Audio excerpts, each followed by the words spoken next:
সালাকা তারিকান ইয়ালতামিসু ফীহি ইলমান সাখারাল্লাহু লাহু তারিকান ইলাল জান্নাহ। কোন মানুষ যদি দ্বীনের জ্ঞান অর্জন করার জন্য বাড়ি থেকে যদি বের হয়, আল্লাহ তাআলা তার রাস্তা প্রশস্ত করে দেন এবং তার জান্নাতের রাস্তা প্রশস্ত করে দেন।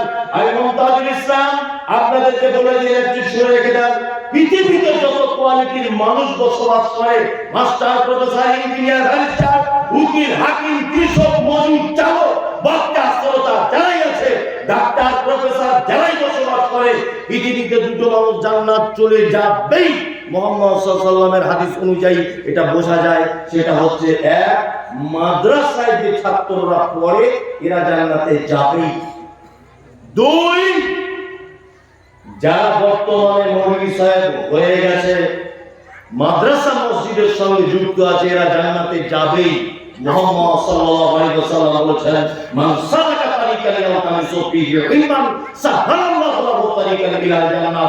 কেউ যদি দ্বীনের জ্ঞান অর্জন করার জন্য যায় বা চেষ্টা চালায়, আল্লাহ তার দুনিয়ার রাস্তা সহজ করে দেয়, আল্লাহ তার জান্নাতের রাস্তাও সহজ করে দেন। সুবহানাল্লাহ।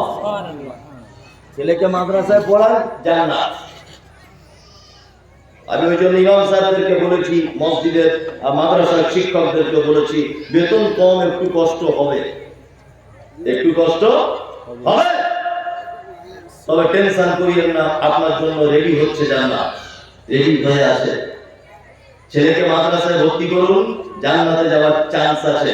নাম্বার দুই, আল্লাহ নবী সাল্লাল্লাহু আলাইহি ওয়াসাল্লাম জান্নাত ঘোষণা করে দিয়েছেন যে কোন মানুষ যদি কোরআন মাজিদ হিফজ করে, অর্থাৎ হাফেজ যদি হয়, কোন মানুষ যদি কোরআন মাজিদকে ইয়াদ করে নেয়, কিয়ামতের মাঠে আল্লাহ তাআলা বলবেন, এই এদিকে সুতাকারি করেছো, আসবে আর বলবে, চলো কোরআন মাজিদ তেলাওয়াত করো। ও বলবে আলহামদুলিল্লাহি রাব্বিল আলামিন। আল্লাহ বলবে, এক তলার উপরে উঠে যাও, আর রহমানির রহিম, দুই তলার উপরে যাও, মালিক ইয়াউমিদ্দিন, আর একটা স্তরের উপরে যাও, ইয়াকা না'বুদু ওয়া ইয়াকা নাস্তাঈন, আর একটা উপরে চলে যাও, ইহদিনাস সিরাতাল মুস্তাকিম। একটা একটা করে 7টা আয়াত বলা হলো। বিশ্ব নবী বলেছেন, ওর পড়া যেখানে শেষ হবে, ওই স্থান হবে সেই জায়গাটায়। আল্লাহু আকবার। মাদ্রাসার ছেলেগুলোকে ডাকবে, কোরআন পড়, কোরআন পড়বে, একটা আয়াত একটা করে মর্যাদা পাবে। আর এমনি ছেলেকে ডাকবে, এদিকে তুই বল, A for apple, B for ball, C for cat. আল্লাহ বাম দিকে দাঁড়া, বাম দিকে দাঁড়া, পরে ইশারা করো, এদিকে দাঁড়া। বর্তমানে এটাকে আমরা ভেবেছি হয়তো ফকিরি বিদ্যা, ভিড় করে করে খায়, যাওয়ার সাথে চাঁদা তুলে, তাই না? বলুন, কোনো অসুবিধা নেই, কোনো অসুবিধা নেই, যা ইচ্ছা তাই বলুন। কিয়ামতের মাঠে আপনার সঙ্গে দেখা হবে ইনশাআল্লাহ, ইনশাআল্লাহ দেখা হবে। হয়তো আপনার ছেলে ইঞ্জিনিয়ার হয়েছে বলে খুব গর্ব করছেন, তো খুব বড় আফসোস, গার্জেন আপনার প্রতি আমার বড় দুঃখ। ছেলে প্রাইভেট পড়তে যায় না বলে, 3 দিন পর পর স্কুলে যায়নি বলে, কাঁচা কুঞ্চি নিয়ে তার পাছার চামড়া তুলে দিয়েছেন, যে বেতন দিয়ে তোকে মাস্টার রেখে স্কুলে যাবি না কেন? এরকম গার্জেন আছে না নেই? মাইল পরে রাখ দেখিয়ে বলে, তুমি কেন বেটাকে বলনি স্কুলে যাওয়ার কথা? আমি না হয় বাইরে ছিলাম, তুমি কেন বলনি?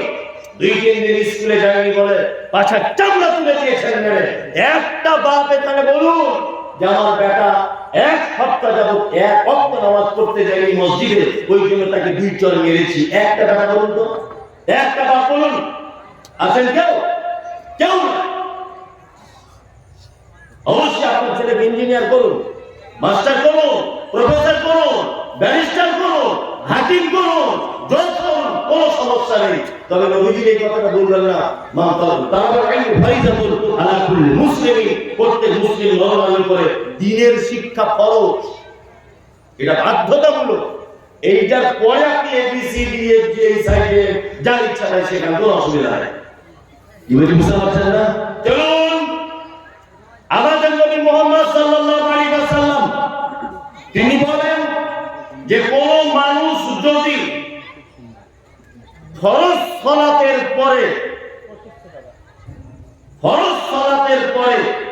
আয়াতুল কুরসি যদি তেলাওয়াত করে, মুখস্থ আছে কার কার? আল্লাহু লা ইলাহা ইল্লা হুয়াল হাইয়ুল কাইয়্যুম লা তাখুযুহু সিনাতুন ওয়ালা নাওম। এই আয়াতুল কুরসি যদি কেউ ফরজ সালাতের পরে যদি পড়ে, বিশ্ব নবী বলছিল জান্নাতে চলে গেছে, তার মানে জান্নাতে যাবে। নবী যে কথা আরো বলেছেন, সুবহানাল্লাহি ওয়া বিহামদিহি সুবহানাল্লাহিল আযীম। ও যদি দিয়ে রাতের কিছু অংশে এইটা যদি বলে সুবহানাল্লাহিল আযীম ওয়া বিহামদিহি সুবহানাল্লাহিল আযীম ওয়া বিহামদিহি, এই জিকিরটা যদি শুধুমাত্র করে ওই লোকটা জান্নাত চলে যাবে। অন্য আরেকটা হাদিসে এসেছে আল্লাহ নবী সাল্লাল্লাহু আলাইহি ওয়াসাল্লাম বলেছেন সুবহানাল্লাহি ওয়া বিহামদিহি সুবহানাল্লাহিল আযীম। এইটা যদি কেউ বলে দুনিয়ার ফেরা সমপরিমাণ পাপ থাকলেও তার পাপ ক্ষমা করে দেওয়া হবে, তবে কাবিরা পাপ হলে তওবা করা লাগবে। মহিলাদের ব্যাপারে আমাদের নবী মুহাম্মদ সাল্লাল্লাহু আলাইহি ওয়াসাল্লাম তিনি বলেন যে কোন মহিলা যখন মারা গেল, তার মারা যাওয়ার কারণে তার স্বামীর চোখে যদি 2 ফোঁটা পানি যদি চলে আসে, তার ভালোবাসার কারণে, তার প্রতি মহব্বতের কারণে, তার প্রতি প্রেম প্রীতির কারণে তার স্বামীর চোখ দিয়ে যদি 2 ফোঁটা পানি যদি ঝরে পড়ে, ওই মহিলা জান্নাত চলে যাবে। বিশ্বনবী তিনি বলেন যে মহিলার বাচ্চা হওয়ার পরে মারা গেল, ওই মহিলাটা ধৈর্য ধারণ করলো, নবীজি বলছেন তার ওই নাবালক শিশু বা ভূমিষ্ঠ হয়ে যাওয়া শিশু মরা বাচ্চাটি কিয়ামতের মাঠে মায়ের আঁচল ধরে টেনে টেনে জান্নাতের ভিতরে নিয়ে চলে যাবে। জান্নাতে যাওয়ার অনেক মাধ্যম,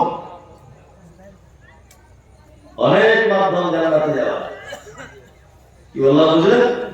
তার মধ্যে আর একটা মাধ্যম আছে কি?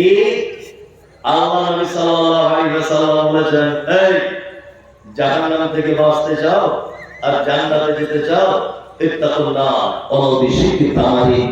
শোনো, তোমরা যদি জাহান্নাম থেকে বাঁচতে চাও আর যদি জান্নাত যেতে চাও, তাহলে একটা কথা মাথায় রেখে দিও, খাজুর খাওয়ার পরে যে আঁঠিটা থাকে, ওই আঁঠিটাও আল্লাহ রাস্তায় দান করার ফলে তোমরা জাহান্নাম থেকে বাঁচা জান্নাতে যাও। তার মানে জাহান্নাম থেকে বাঁচা যায় আর জান্নাতে যাওয়া যায় দানের মাধ্যমে। কিসের মাধ্যমে? দানের মাধ্যমে। আমাকে বারবার বলছেন 12টা বাজতে গেল, যাই হোক, একজনা দিয়েছেন 2500 টাকা, তাসিরউদ্দিন ভাই উনি দিয়েছেন 2500 টাকা। এটা মাদ্রাসা জলসা, এইখানে দান করা খুব উন্নত মানের জায়গা, এটা আমি মনে করি। এখান থেকে ইসলাম প্রচার হচ্ছে, এখান থেকে কোরআন মাজিদের শিক্ষা হচ্ছে, তাই না? এই শিক্ষা খাতে আপনি বিনীত অনুরোধ, আপনি একটু হাত বাড়িয়ে দেন। অন্তত পক্ষে আপনি 2000 টাকা বলুন যে আমি দিব আল্লাহর রাস্তাতে। 5 জন বললেই 10,000 হয়ে যাবে। একটু মেহরবানি করুন, দয়া করুন। একজন ভাই তাসিরউদ্দিন নাম, উনি দিয়েছেন 2500 টাকা, অর্থাৎ 2500। আল্লাহুম্মা সাল্লি আলাইহি আল্লাহুম্মা বারিক আলাইহি। রাইসুদ্দিনের ছেলে 1000। আর কেউ আছেন ভাই যে 1000 টাকা অন্তত পক্ষে দিবেন? কেউ আছেন ভাই? 1000 টাকা একটু মেহরবানি করুন, একটু মেহরবানি করুন। দেন আব্দুল মালিক। আরে আপনাদেরকে একটা কথা বলতে শুনেন, এই ফিলিস্তিনি বলে এখন সোশ্যাল মিডিয়াতে খুব চলছে না? আমার আগে দেখি পানি একটু খাই।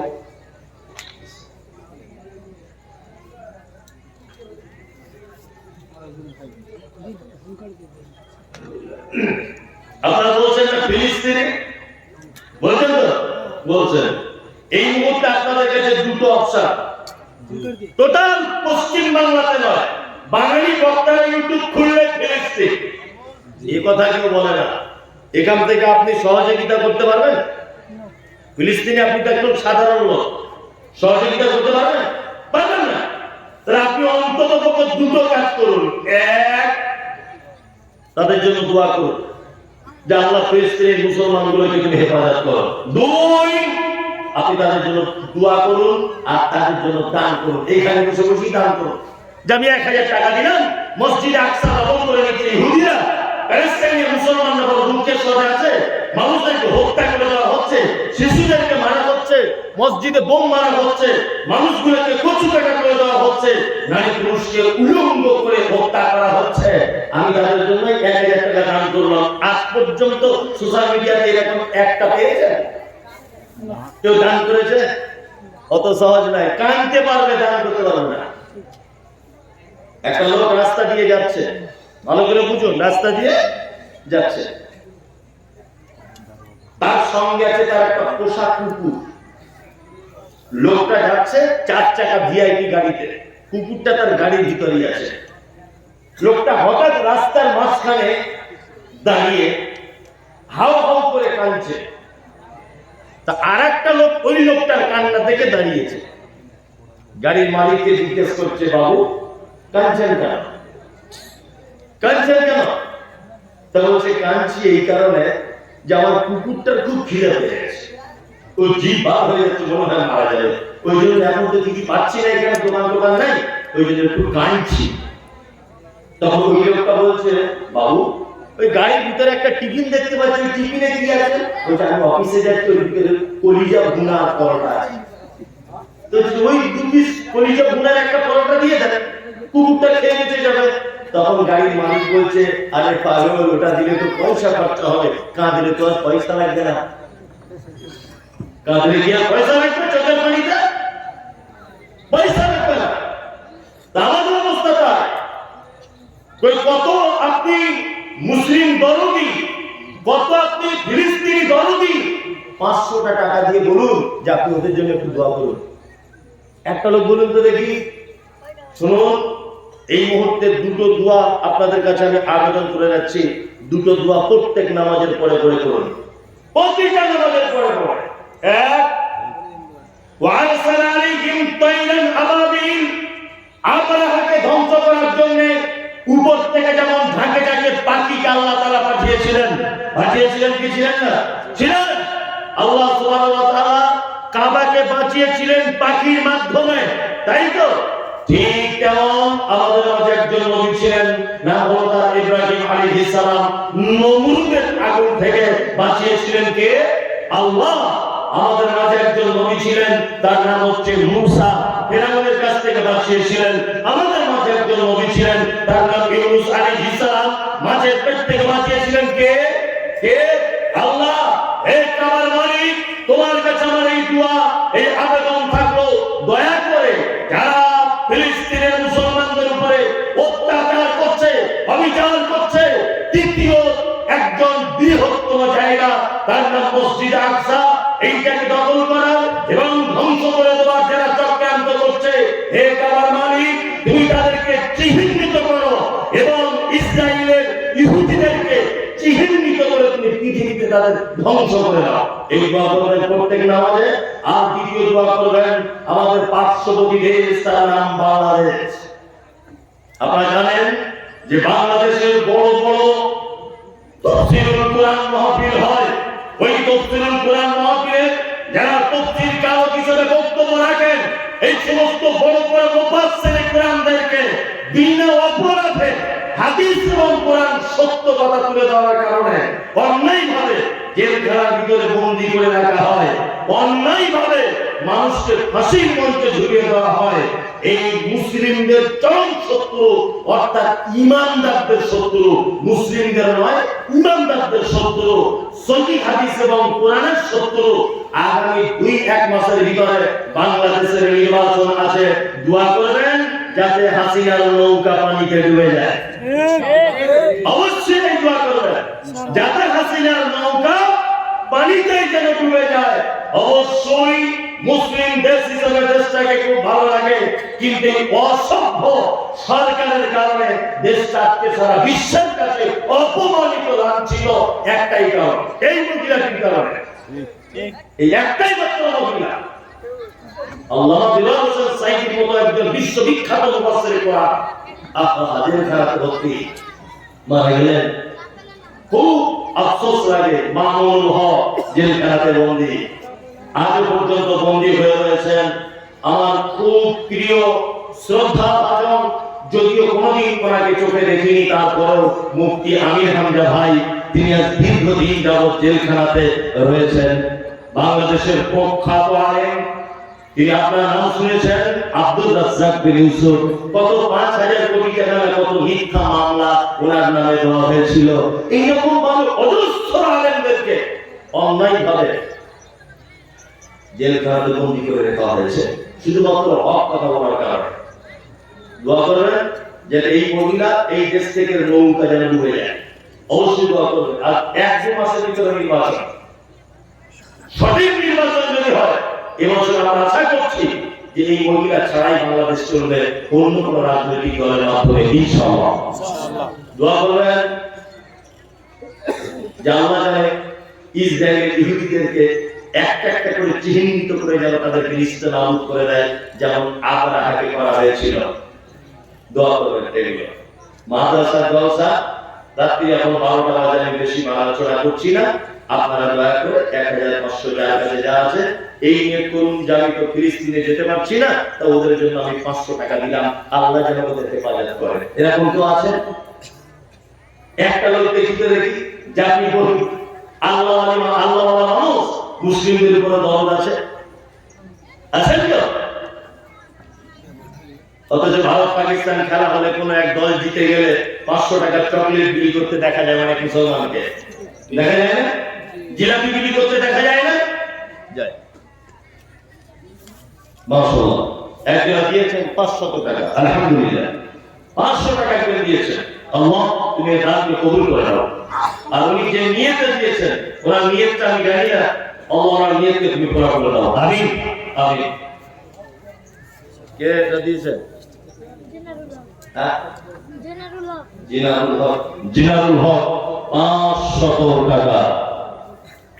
হাজারো ব্যথা বেদনার পরে ফিরে আসনি তুমি আপন ঘরে, দিনের আলো তুমি ছড়িয়ে দিতে চলে গেলে মদিনায় মক্কা ছেড়ে। হে রাসূল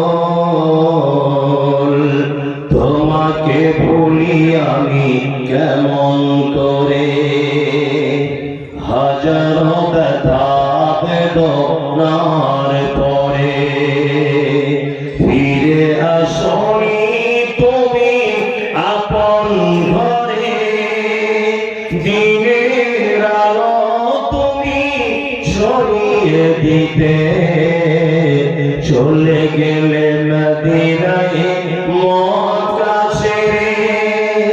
হে রাসূল তোমাকে ভুলি আমি কেমন করে, হে রাসূল তোমাকে ভুলি আমি কেমন করে। খেয়ে না খেয়ে দিন প্রচারের তরে নিজেকে দিয়ে ছবি নিয়ে, তাই ফের কাফেরেরা চিনল না সে আলো, দুষ্ট ছেলেদের পিছু দিল লেলিয়ে, পাথরের আঘাতে ক্ষত বিক্ষত হয়ে সারা শরীর থেকে রক্ত ঝরে। হে রাসূল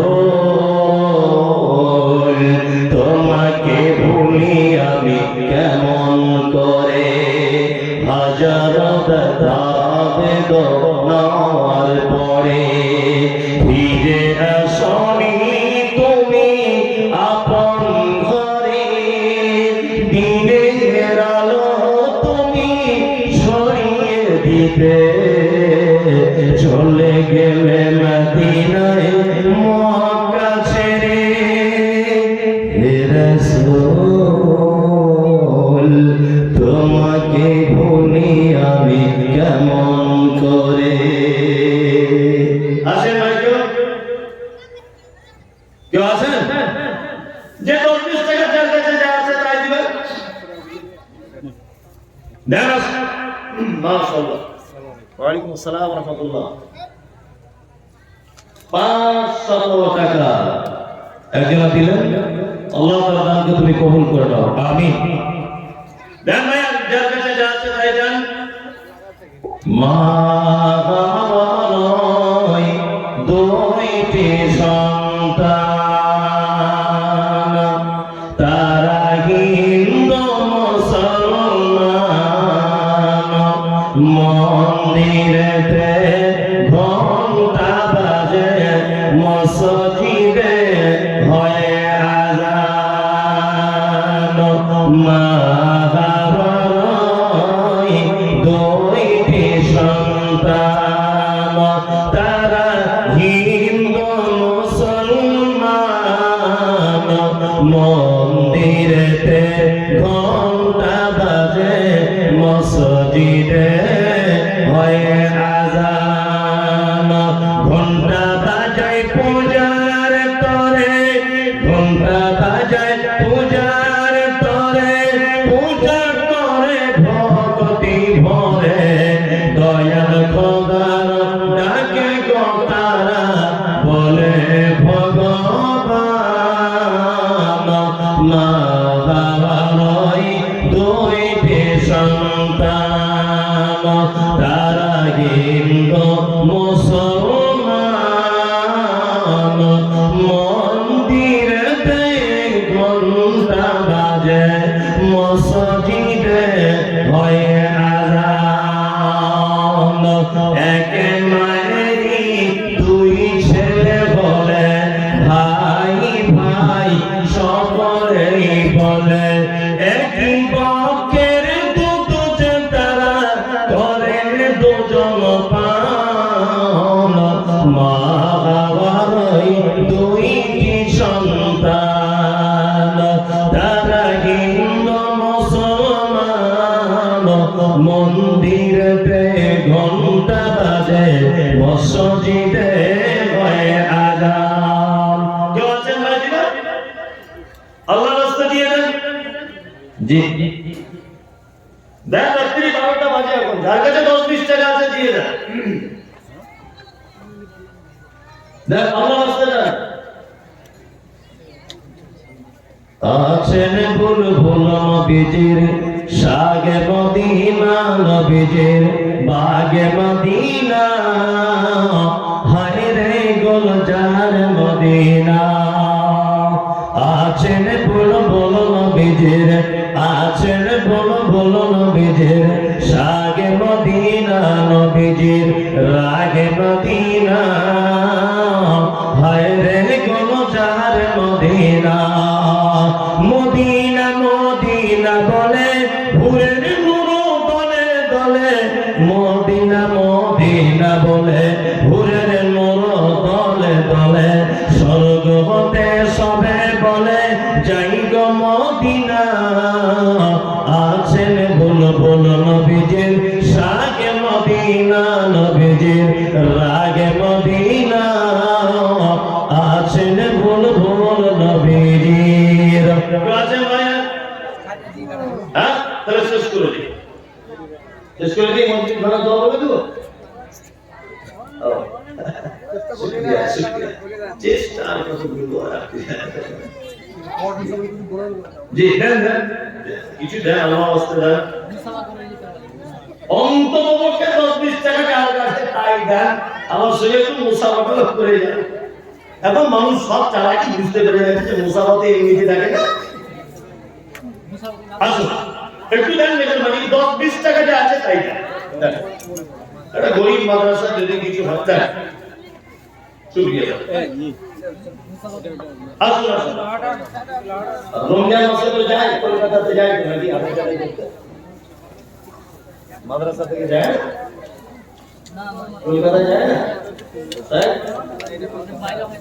কলকাতা যায় না? আদায় করতে যায় না? মাশাআল্লাহ, না না সকলেই করে জি গজল রান সবাই গান। হাজির বেটার বিয়ে হলো কাজীর বেটির সাথে, হাজির